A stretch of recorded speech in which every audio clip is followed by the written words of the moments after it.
Welcome to my YouTube automotive channel. In today's video I have a 2014 Dodge Journey RT and I will show you which fuse to check in case your power mirrors are not working.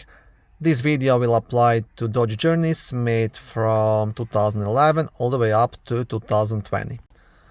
If this video was helpful, please consider supporting the channel by liking the video, subscribing to the channel or becoming a channel member.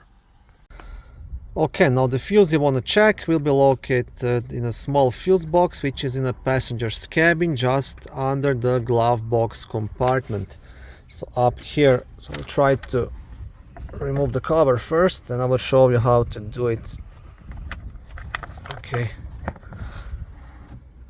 Okay, so the cover will be in this position, so all you have to do, you have to kind of just unclip it here with your thumb and pull it down on the cover itself. You'll have a small fuse diagram and here you have access to all of the fuses. I'll turn the flash on my phone. And the fuse you want to check, it's a fuse number F124, which is a 10 amperate fuse located right here.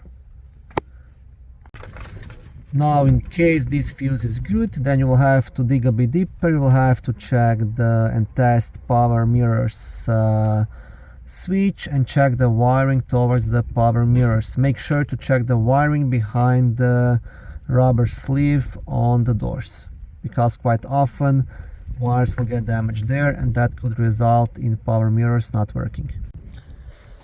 Thank you for watching this short video.